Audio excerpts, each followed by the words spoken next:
మరి కావ్య గారికి, మేయర్ గారికి, అన్నకు మరి ఉన్న ఎక్స్ ఆపరేటర్లకు, సిపిఐఎం నేతలకు, వేదిక మీద ఉన్న పెద్దలకు కూడా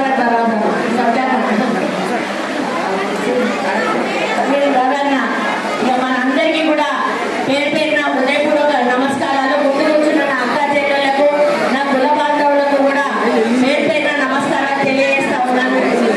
మరి ఇదే ఫంక్షన్ హాల్లో నా ఎల్ఎం వచ్చినప్పుడు మీటింగ్ పెడితే మాతో వీళ్ళు 2 గంటలు ఆలస్యంగా పిలిచారు.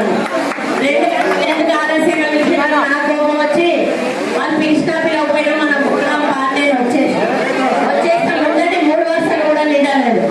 ముందటి 3 వర్షాలు కూడా నిండలేదు. పాపం మా అన్నల మొహాలన్నీ మాడిపోయాయి.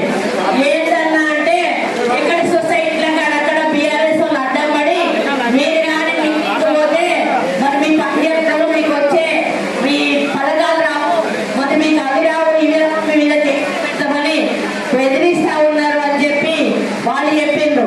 చెప్తేనే